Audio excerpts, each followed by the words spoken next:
Olá, caro estudante, seja muito bem-vindo, muito bem-vinda à nossa, mais uma aula nossa, uma aula conceitual da nossa disciplina de conceitos da administração e ética empresarial.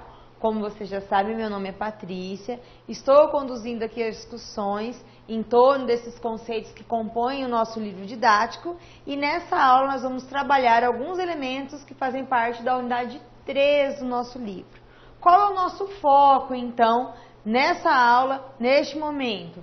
Conhecer as teorias organizacionais que compõem a perspectiva moderna da administração, compreendendo seus desdobramentos ao longo dos tempos. Então, nós vimos aí nas aulas conceituais anteriores que nós tivemos, que nós conversamos, que a administração, em termos teóricos, ela tem uma história. Então, qual é o nosso papel enquanto estudante, enquanto futuro profissional, ao buscar aí quais são as ideias centrais, as ideias principais dessas teorias? É buscar justamente neste passado, nessa história, os vestígios, as concepções, a forma como essa teoria ela foi construída, pensada pelos protagonistas de cada época, para a gente ter mais informações, subsídios para interpretar aquilo que acontece no nosso presente. Então nós não vamos lá nesse passado buscar respostas, mas vamos buscar elementos que vão permitir uma interpretação mais apurada e, consequentemente, uma atuação profissional muito mais otimizada e uma atuação profissional muito mais conectada com as exigências e aquilo que o nosso cotidiano de trabalho solicita a cada um de nós. Então, uma coisa que é importante a gente compreender é justamente o quê? Que, independentemente da minha futura profissão, seja um gestor de RH, um gestor de marketing financeiro, um gestor de terceiro setor, de logística ou qualquer outra área de gestão, compreender esses conceitos vão realmente me dar suporte, vão me dar sustentação para a tomada de decisão, porque eu vou compreender como a administração, como a gestão ela foi construída. E nessa unidade 3 do nosso livro, nós temos algumas teorias e algumas abordagens e o meu intuito aqui neste momento é justamente jogar luz em cima de alguns conceitos para a gente realmente conseguir compreender a essência de cada uma das teorias estudadas e das abordagens que nós vamos conhecer. Então, nessa aula nós vamos falar de 3. Nós vamos falar da teoria geral dos sistemas, a teoria contingencial e a abordagem do desenvolvimento organizacional. Então, você vai começar a perceber justamente o quê? Que esses conceitos, a partir principalmente da teoria geral dos sistemas, são conceitos que a gente acaba identificando com mais facilidade nos dias de hoje. Então eu consigo perceber, quando eu entendo, por exemplo, que é uma organização vista como um sistema aberto, compreendida como um sistema aberto, eu consigo interpretar isso no meu dia a dia, porque eu tenho contato com as organizações. De repente eu ainda não estou inserida em uma delas, mas eu sou um cliente, eu observo como as empresas, as organizações funcionam, com alguma delas eu tenho contato. Então, a partir das teorias que são estudadas ali, a partir da nossa unidade 3, nós começamos a perceber isso, começaram a ficar assim, um pouquinho mais próximas dos dias de hoje. A teoria geral dos sistemas, já comentei sobre ela, o sistema visto, a empresa, a organização vista como um sistema aberto, em uma das nossas aulas anteriores. E agora nós vamos aprofundar um pouquinho mais. Então, qual é a ideia central, a ideia principal da teoria dos sistemas? Então, qual o objetivo que essa teoria ela nos traz? Olhar os problemas por uma perspectiva holística, ou seja, sob um ponto de vista mais amplo, de modo a englobar todos os aspectos que pudessem estar contribuindo com o desenvolvimento do problema em questão, ou seja, tratar o problema como um sistema. Muitas vezes, em muitos momentos no nosso dia a dia, a gente ouve o discurso ou a fala. Nós precisamos observar de maneira holística. Nós precisamos ter uma visão global. O que há por trás dessa fala? O que há por trás desse conceito? Enxergar o todo. Quando eu falo de enxergar o todo, é justamente o que eu saí daquele olhar micro, em que eu considero somente os elementos que fazem parte do meu contexto mais próximo, no caso de uma empresa, de uma organização, que estão dentro dos limites dessa organização. Então eu vou sair desse ambiente, vou ampliar o meu olhar, observar todos os elementos que estão de alguma forma influenciando ou relacionados com aquele contexto organizacional e o quanto que essa relação, essa inter-relação, ela vai impactar nos resultados. Então, quando eu parto dessa perspectiva holística, o que eu consigo compreender? Que a organização ela é um todo complexo ou organizado, um conjunto de partes ou elementos que formam um todo unitário ou complexo que compreende justamente o quê? Conjunto de entidades chamadas partes, elementos ou componentes, alguma espécie de relação ou interação das partes, a visão de uma entidade nova e distinta criada por essa relação e que se revela quando se olha o conjunto. Um exemplo disso são os departamentos que existem dentro das empresas, dentro das organizações. Então, muitas vezes a gente ouve justamente o quê? Cada departamento, ele tem o seu papel, a sua função, o seu objetivo, mas ele não é isolado do todo. Ele não pode se isolar dos demais departamentos. Por quê? Porque existe uma relação intergrupal que se faz necessária, ou interdepartamental que se faz necessária, para que o resultado final ele seja melhor. Então, é justamente aquele conceito de que o todo é muito maior do que a simples soma das partes. É necessário que haja inter-relação, que haja conexão, em que se observe que existe alguma espécie de relação ou interação entre as partes daquele todo. No caso das empresas ou das organizações, entre os departamentos, entre os setores, dependendo do tipo de estrutura organizacional, entre as áreas, entre as filiais, dependendo do contexto que a gente venha a analisar. Vistos como sistemas abertos, a gente começa a perceber justamente o quê? Que dos níveis dos sistemas, a caracterização sobre sistemas abertos é aquele que merece destaque quanto à correlação com as organizações. O que isso quer dizer, professora? A teoria dos sistemas ela é uma ideia que ela foi apropriada lá da biologia. Então, nós trazemos ela para interpretar o mundo das organizações e ela possui diversas características, mas a principal delas é essa questão dos sistemas abertos. Por que a gente precisa compreender e por que ela merece destaque? Porque as características dos sistemas abertos, elas são essas 5 aqui. O ciclo de eventos, o que isso quer dizer? Quer dizer que todo o funcionamento de uma organização, quando vista enquanto sistema aberto, ela passa pela etapa de entrada, a transformação da sua matéria-prima e as saídas, que vão sair em formato de um produto ou de um serviço. Nós comentamos também sobre isso. Quando eu falo da entropia negativa, eu estou falando da capacidade que a organização tem de reagir àquilo que é atribuído sobre ela, o impacto que tem, algo que pode gerar um desgaste, mas eu tenho que reagir àquilo ali. Então eu tenho, por exemplo, uma situação que de alguma forma pode desgastar a minha organização, uma mudança que vem a acontecer. O que é essa entropia negativa? É a reação, então eu vou negar aquilo ali, mas não no sentido de ignorar, mas eu vou negar que aquilo vá me desgastar, digamos assim, ou fazer com que a minha organização deixe de existir. Eu vou reagir. O processamento da informação, que são os processos de codificação e decodificação que acontecem dentro dos ambientes organizacionais, os processos de comunicação, o estilo de comunicação, os códigos e símbolos utilizados para essa informação ser processada da melhor maneira possível.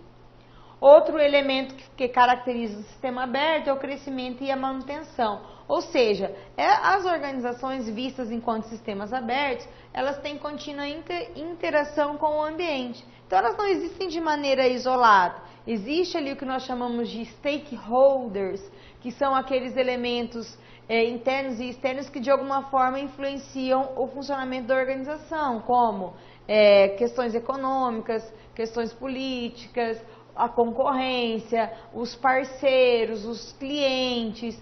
Então, existe uma interação constante com esse ambiente, o próprio ambiente social, dependendo do ambiente regional. o ambiente internacional são todos elementos que interagem continuamente com a organização e que vão influenciar então no seu crescimento, na sua manutenção, quando elas são analisadas e percebidas como sistemas abertos. A outra característica que a gente tem é a equifinalidade, que eu chamo a atenção para essa característica, por quê? Porque é justamente a concepção de que eu posso alcançar o mesmo estado final a partir de diferentes condições iniciais e por caminhos diversos. Lembra que um comentário que eu fiz em uma das nossas aulas anteriores, e com certeza você, enquanto estudioso da área de gestão, estudiosa da área de gestão já ouviu, e no seu próprio cotidiano de trabalho, é o que? Eu não posso pegar modelos prontos, acreditar que aquele é um padrão único e tentar aplicar dentro da minha empresa, dentro da minha organização ou no meu grupo de trabalho. O que isso quer dizer? Que eu preciso e eu posso alcançar resultados tão bons quanto da minha concorrência, do meu parceiro ou do outro departamento, percorrendo caminhos diversos, começando de maneira diferente. Por quê? Porque cada contexto, cada organização, cada departamento é diferente do outro. Então, o princípio, a característica da equifinalidade, ela nos dá sustentação teórica para afirmar isso quando eu observo as organizações enquanto sistemas abertos.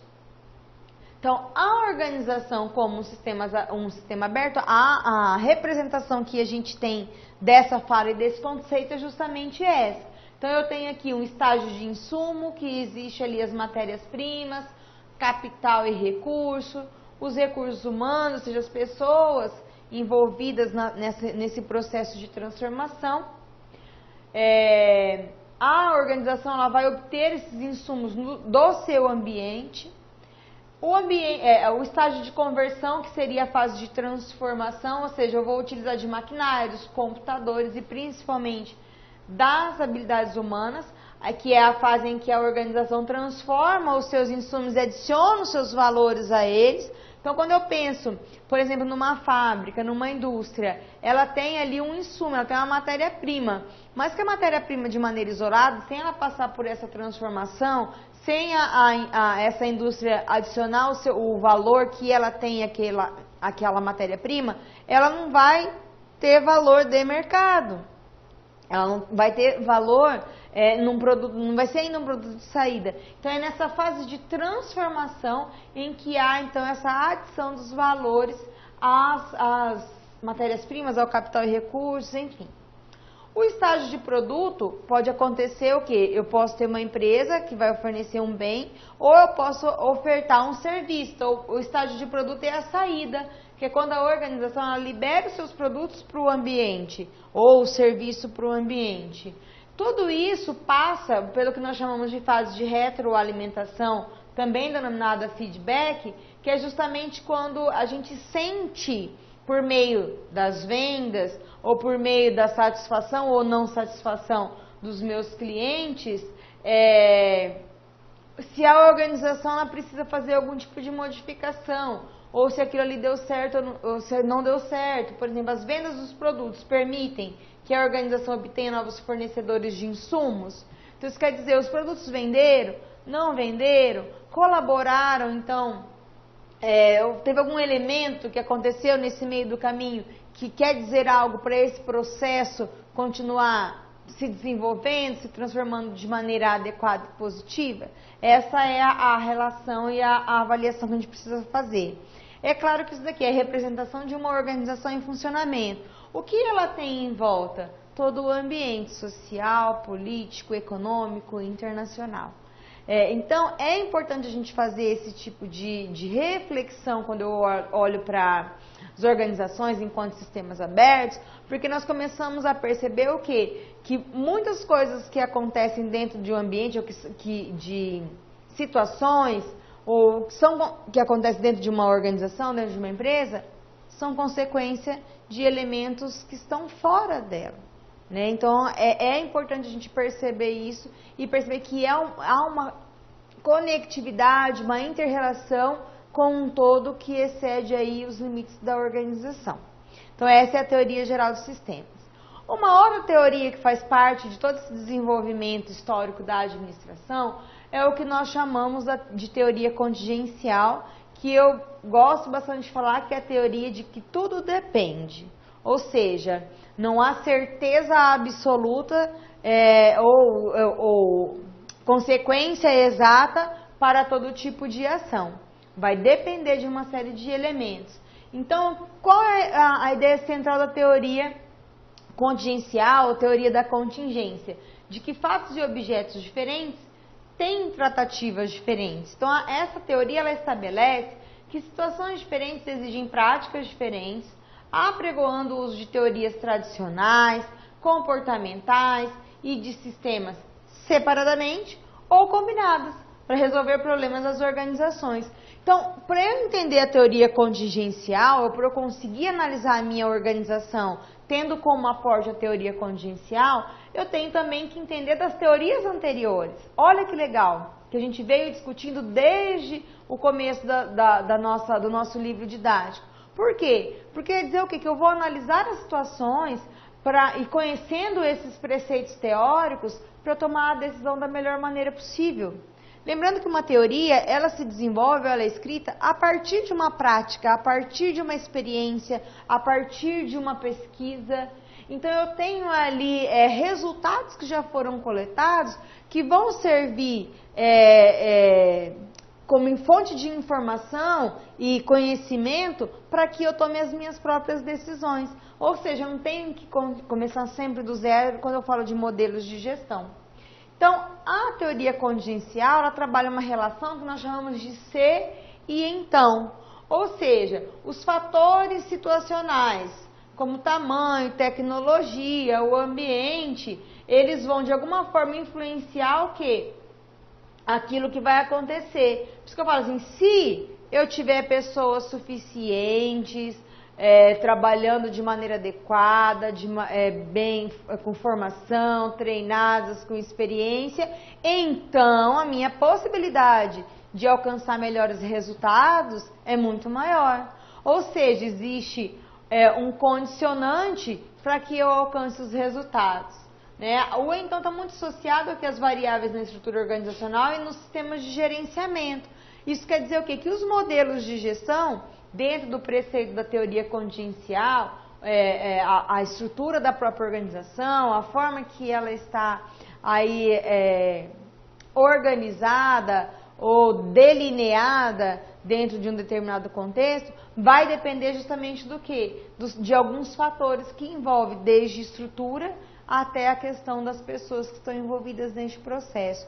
Por isso que dentro de uma linha histórica, a teoria contingencial, ela seria considerada a última grande teoria da administração. Como se depois dela a gente tem abordagens, desdobramentos, mas nós não tivemos mais grandes escolas da administração. É claro, tudo isso tendo como pano de fundo a própria sociedade, que começa a se transformar de maneira muito acelerada, e a ascensão da tecnologia que nos permite trazer elementos novos para esse mundo das organizações de maneira muito mais rápida do que acontecia anteriormente. Então, em termos de escolas teóricas ou de desdobramento da historicidade da teoria organizacional, a teoria contingencial, a teoria da contingência, é o último grande quadro teórico que a gente tem. Depois nós vamos ter algumas abordagens que vão surgir a partir daqui. Por exemplo, nessa figura a gente fala o quê? Como que as teorias da contingência elas são interpretadas quando eu falo do projeto organizacional? Então eu levo em consideração as características do ambiente. Essas características de alguma forma vão determinar o projeto da estrutura de uma organização e os seus sistemas de controle. A partir disso eu tenho organizações em ambientes estáveis, que acabam escolhendo uma estrutura mais mecanicística, e organizações em ambientes mutantes, que escolhem uma estrutura orgânica. Isso quer dizer o quê? Que eu posso ter diferentes estruturas dentre os mais diferentes tipos de organização, que vão depender daquilo que as características do ambiente em que ela se insere, ok? A partir daí, nós temos o que chamamos de abordagem do desenvolvimento organizacional, que tem como ideia central justamente o quê? Que as organizações elas se movimentam constantemente, se transformam constantemente e elas têm muitas informações que precisam ser transformadas em conhecimento. Esse conhecimento precisa ser gerido da melhor maneira possível para que essa organização ela tenha sucesso. Então, a abordagem do desenvolvimento organizacional, que em essência trata disso, ela não se trata de uma teoria administrativa, como eu comentei anteriormente, mas de um movimento envolvendo vários autores que estão preocupados em aplicar as ciências do comportamento na organização. Por que isso acontece? Aconteceu essa abordagem. Porque foi no momento que começou a se perceber que as pessoas e as suas formas de pensar, as suas experiências, as suas especialidades influenciavam muito no ambiente organizacional, no desenvolvimento das atividades e, consequentemente, nos resultados. Então, eu tenho que começar a pensar como que esse desenvolvimento organizacional precisa ocorrer ao longo dos tempos para que a empresa, a organização, ela seja cada vez mais eficiente e eficaz. Então, o desenvolvimento organizacional ele acaba se caracterizando como um processo. Lembra que eu já falei do processo? Um processo sistemático, administrado e planejado de mudança de cultura. Então, a gente vê o elemento cultura surgindo neste momento. Sistemas e comportamentos de uma organização a fim de quê? Melhorar a eficácia na solução dos problemas e no alcance dos objetivos organizacionais. É por esse motivo que quando eu falo de desenvolvimento organizacional, eu estou falando dessas 3 etapas. Eu estou falando de uma situação atual que eu quero avaliar, que eu estou avaliando, que eu diagnostiquei, de uma mudança planejada, porque se eu avaliei essa situação atual, eu vejo em que ela pode melhorar ou em que ela precisa mudar e eu planejo essa mudança para chegar em uma situação desejada. Então, quando eu falo de desenvolvimento organizacional, eu estou falando justamente dessas 3 etapas. Mas para eu propor, para eu fazer essa mudança planejada acontecer, principalmente quando eu falo de modelo de gestão, eu tenho que conhecer quais são as possibilidades de acordo com aqueles recursos, aqueles elementos que caracterizam o meu ambiente, que é a proposta anterior da teoria contingencial. Então, o que significa, enquanto gestor, enquanto profissional de gestão, implementar o desenvolvimento organizacional por meio dessas 3 etapas? Significa aumentar o nível de apoio e confiança entre os membros da organização, criar um ambiente em que a autoridade de cargo seja aumentada por especialização e conhecimento, aumentar o nível de responsabilidade pessoal e grupal em planejamento e implementação de ações e melhorar a comunicação entre os membros da organização. Por que isso acontece? Quando eu me proponho, ou quando a organização se propõe em implantar o desenvolvimento organizacional, justamente porque acaba acontecendo por meio dessas 3 etapas. É uma figura que você tem aí no seu livro didático, mas que eu tenho ali a fase de diagnóstico, que é uma fase que nós chamamos de descongelamento. Então, eu vou diagnosticar a situação, eu vou preparar a minha organização e as pessoas que fazem parte dela para essa transformação.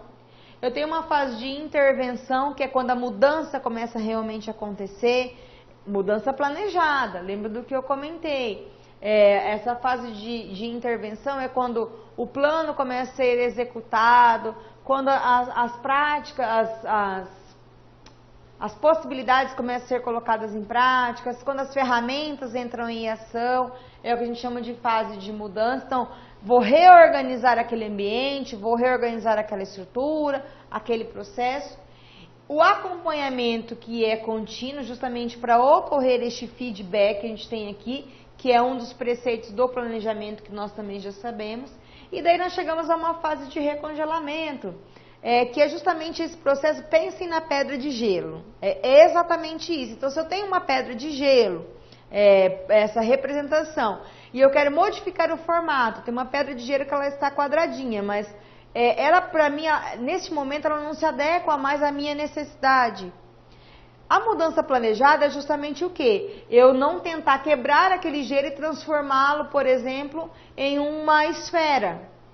Não, eu vou planejar como que eu vou fazer para descongelar aquilo ali. Então, eu vou precisar de um novo modelo, eu vou precisar de uma nova forma, seja ela uma esfera ou uma outra figura que eu queira atingir, tenha como objetivo. Então, eu planejei a minha mudança, eu tenho um tempo para esse gelo descongelar, tudo isso pensando o quê? Eu não vou martelar o gelo, eu vou fazer uma mudança planejada. Então, esse gelo vai descongelar. Depois que ele descongelar, eu vou acomodá-lo. Essa água estará acomodada em uma nova forma e eu vou levar novamente aí ao meu congelador, ao meu freezer, para ele recongelar naquele formato que eu quero atingir, que eu preciso atingir. Isso é desenvolvimento organizacional. É justamente perceber como que a mudança ela precisa acontecer ou como ela deveria acontecer dentro de um contexto das organizações, sem ser tão dolorosa e aproveitando da melhor maneira os recursos que a gente tem. E o processo de feedback ele acontece justamente para nos ajudar a implementar novas perspectivas, a mudar de rota de repente no meio do caminho se for necessário. Dois elementos importantes nesse contexto que vão fechar aqui a nossa discussão. A cultura organizacional, que é todo o sistema de valores, crenças, normas e hábitos compartilhados que regem a interação dos elementos de uma organização, e o clima organizacional, que é toda aquela atmosfera psicológica resultante dos comportamentos das pessoas que fazem parte da organização, dos modelos de gestão e das políticas empresariais refletidas nos relacionamentos interpessoais. Então, quando nós pensamos na cultura de uma organização, no clima de uma organização, dentro dessas perspectivas das teorias organizacionais, a gente chega justamente nesse circuito que ali traz os aspectos da cultura organizacional e que influenciam na mudança, no desenvolvimento da organização, na forma que as pessoas aceitam ou vão realmente desenvolver as suas atividades, ou até mesmo a forma de aceitabilidade dessa mudança. Então, eu tenho um núcleo da cultura, que são os valores sobre o modo certo de comportamento, que está muito associado à figura aí do fundador, do dono da empresa, daquele que está na direção. Ao redor eu tenho as histórias que são contos sobre os eventos que vão conduzindo, então, aos valores centrais. Os ritos e rituais, que são celebrações ou eventos que acontecem aí no dia a dia dessas organizações, que acabam sim mostrando quais são os valores centrais. Os símbolos, que estão ligados à linguagem e outros aspectos conduzindo esses valores. E também os heróis, são aquelas pessoas, né, que a gente lembra ou que se fazem ser lembradas dentro do ambiente organizacional, que já estão, que passaram por ali e de alguma forma impactaram esse ambiente e as pessoas que estão ou que ficaram depois dessa sua saída, que são os heróis. Então, esse é o circuito da cultura que vai influenciar muito quando a gente fala da mudança e quando a gente fala do desenvolvimento organizacional, ok? São alguns pontos principais aí dessa primeira parte, dessa nossa primeira aula, da nossa unidade 3, mas a gente tem mais um conteúdo para discutir e já já eu volto para conversar com você. Até já!